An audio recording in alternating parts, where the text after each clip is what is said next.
Halo Sobat Pangan, kembali lagi di podcast KM TPHP. Kenalin, aku Maula TPHP 23, dan sekarang aku ditemani dengan tamu kita yang tidak kalah keren, itulah Kak Colin dan Kak Naria. Mungkin boleh Kak Colin dan Kak Naria silakan memperkenalkan diri kalian dan juga mungkin sebutkan background apa yang berkaitan dengan topik kita kali ini. Halo semuanya, aku namanya Colin Dias. Oke, halo semua. Kenalin aku Ananda. Wah, berarti sudah ketebak nih oleh para viewer ya. Jadi di podcast kali ini kita akan membahas makanan yang sedang viral kali ini, terutama di bidang bakery. Jadi, selamat datang di What They Think About Viral Foods Bakery Edition. Oke, Sobat Pangan pasti penasaran banget kan ya, di bakery di sini kita membahas apa aja. Jadi seperti yang aku bilang sebelumnya, pasti di beberapa waktu terakhir ini sudah banyak berseliweran beberapa produk yang di FYP kalian, di sosmed kalian ya. Nah, betul banget. Jadi kita akan membahas tentang Kromboloni, Milk Bun, dan Giant Cookies yang udah pasti kalian semua sudah kenal. Sekarang kita tanya yuk, kakak-kakak ini udah pada nyobain belum makanan viral ini? Mungkin bisa, apakah kakak-kakak tersebut udah nyobain makanan tersebut? Kalau dari aku sih tadi udah pernah nyoba milk bun, tapi bukan yang asli yang dari Thailand itu. Kemudian yang tadi juga barusan banget itu nyoba kromboloni. Tapi kalau untuk giant cookie itu belum pernah. Tapi mungkin kalau cookie-cookie yang kecil-kecil pernah. Aku juga sama persis. Wah, kalau kayak gitu nih ya, mungkin kita meskipun mereka mungkin belum mencoba semuanya, tapi kita tidak bisa meremehkan tentang pendapat mereka tentang tiga produk tersebut. Nah, jadi langsung aja nih, mungkin bisa dimulai dari Kak Rohit. Kenapa sih makanan ketiga makanan tersebut bisa saking sangat viral gitu, bahkan sampai orang tuh mau PO hampir sebulan bahkan 2 bulan sebelumnya. Oke, jadi menurut aku dari perspektif konsumen, mungkin dari psikologisnya kalau ada banyak food vlogger yang mempopulerkan satu makanan, kemungkinan banyak yang bakal nyobain makanan tersebut gitu, makanya viral sampai sekarang ini. Dan dari yang aku tahu itu untuk Kromboloni, yaitu kepanjangannya itu croissant plus bomboloni itu dipopulerkan di New York dengan nama The Supreme. Kemudian beberapa tahun ini mungkin dipopulerkan di Indonesia gitu, sebagai nama Kromboloni. Itu sih yang aku tahu. Dan perspektif aku itu Kalau tadi kan Colin udah jelasin tentang kromboloni. Nah, mungkin yang aku tahu tuh tentang milk bun. Milk bun kan sebenarnya asli yang sekarang viral itu yang dari Thailand itu kan, yang banyak orang just tip itu.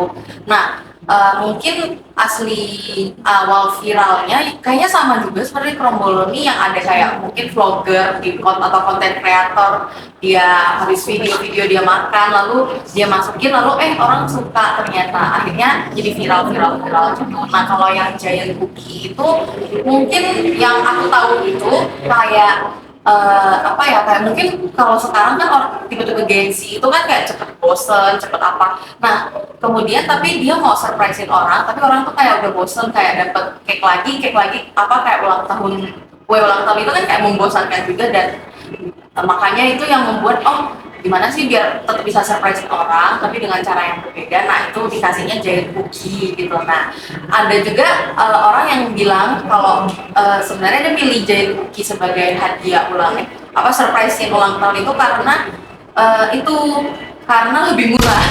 Lebih murah, apalagi kita mahasiswa kan kayak kantong mahasiswanya dikit ya. Jadi itu makanya dia kayak kalau dibandingkan cake ulang tahun, cookies itu lebih murah daripada kue. Dan pas di videoin ternyata unik kan unik, gede gitu cookiesnya. Nah, akhirnya viral, lalu ada yang mukbangin gitu kan. Wow, ternyata cuma dari konten creator dan juga bahkan dari kantong mahasiswa yang sedikit terbatas itu bisa membuka suatu pasar baru ya. Ya. Nah, mungkin kalau dari segi konsumen ya, nah kita sebagai mahasiswa teknologi pangan terutama mungkin bisa sedikit spill nih, apa sih yang membuat produk tersebut itu sangat diminati dari segi pangan? Kalau mungkin ini sih karena kan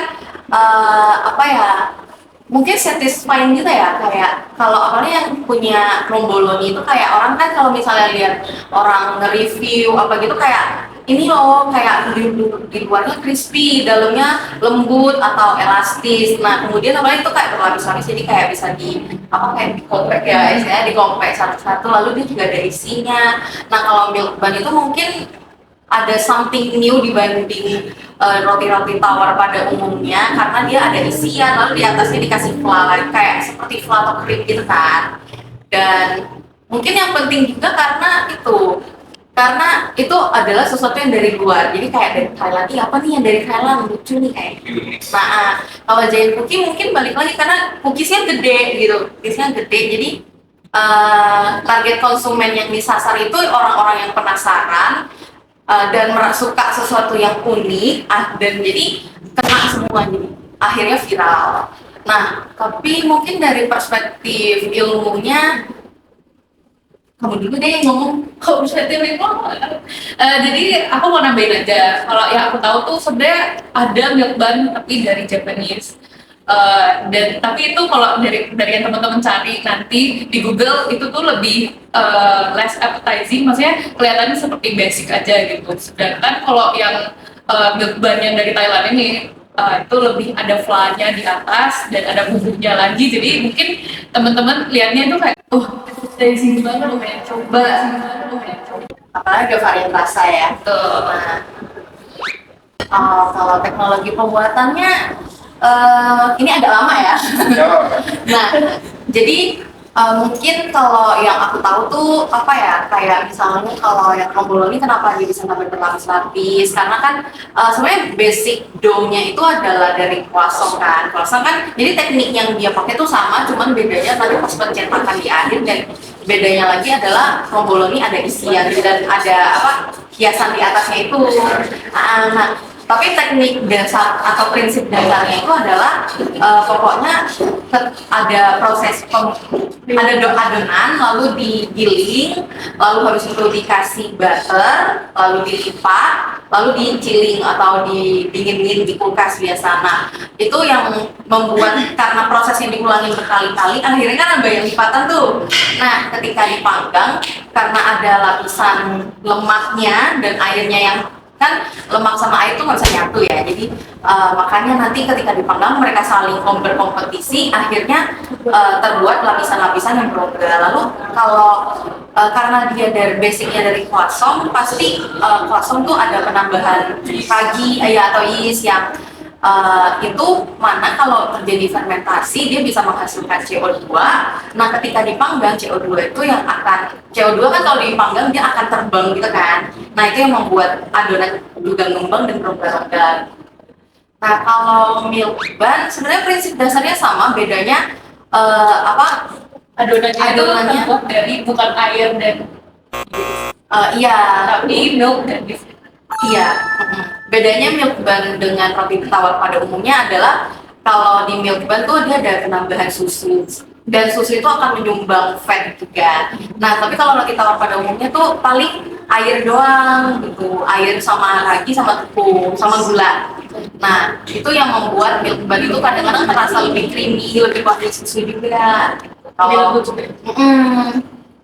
untuk cookies sebenarnya aku kurang tahu tentang cookies, tapi cookies itu mungkin yang menjadi pembeda di antara dua lainnya adalah dipakai protein rendah. Itu yang membuat kadang-kadang tuh cookies lebih garing dan nggak bisa ngembang. Jadi teknologi itu bervariasi dan bahkan bisa menciptakan banyak hal ya. Bahkan cuma masalah tepung aja itu dari protein rendah pada tinggi itu bisa menghasilkan berbeda walaupun cuma tepung terigu yang sama. Iya benar. Luar biasa ternyata ya. Nah, sekarang kan tadi seperti kakak sudah jelaskan, kita udah tahu nih ilmunya gimana, bagaimana ilmu yang diperlukan untuk menghasilkan sebuah produk. Nah, ya ada nggak nih kakak-kakak ini ada suatu ide, inovasi atau bahkan suatu wow factor yang bisa membuat produk tersebut menjadi lebih naik ketika lebih lanjut? Istilahnya. Kalau dari aku mungkin aku konsepnya lebih ke aspek kesehatan ya. Jadi yang kita tahu kalau dari ketiga dessert ini kan banyak banget fatnya dan kalorinya pasti besar banget. Dan yang aku tahu, pakai aja yang aku tahu, kromboloni itu kalorinya itu sampai 300 sekitar 300 sampai 500, dan itu tuh banyak banget ya. Jadi kalau dari aku mungkin bisa mengoptimasi memakai fat replacer. Fat replacer itu kayak pengganti lemak gitu. Biasanya kan kita pakainya lemak mungkin butter ya. Iya. Kita pakai butter. Ini kita pakai fat replacer.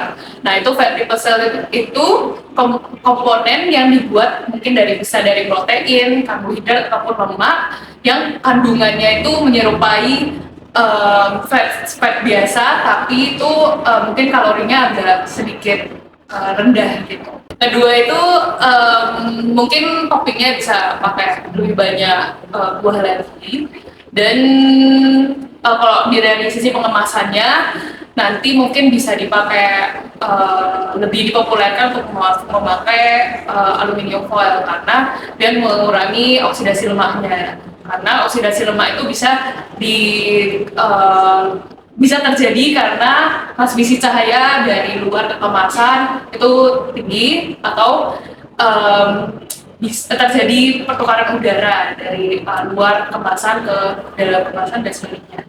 Ya, benar banget. Apalagi oksidasi lemak itu bisa menyebabkan ketegikan. Jadi walaupun dia produknya enggak jamuran atau gimana, tapi kan kalau misalnya kita aromai, udah nggak enak, baunya udah bau tengik, nggak enak.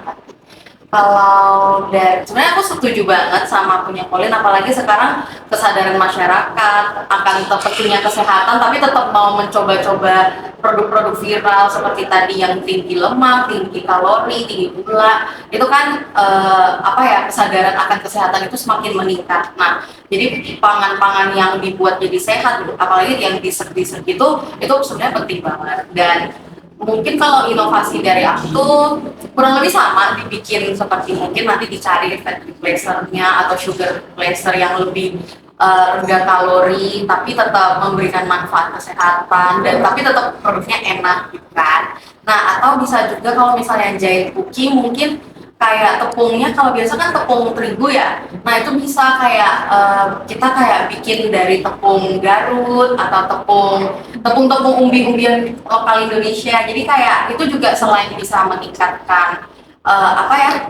kayak nilai ekonomi Indonesia karena kita penggunaan pangan lokal, lebih dari segi sustainability-nya itu pangan-pangan lokal juga lebih sustain kan, produknya akan selalu ada.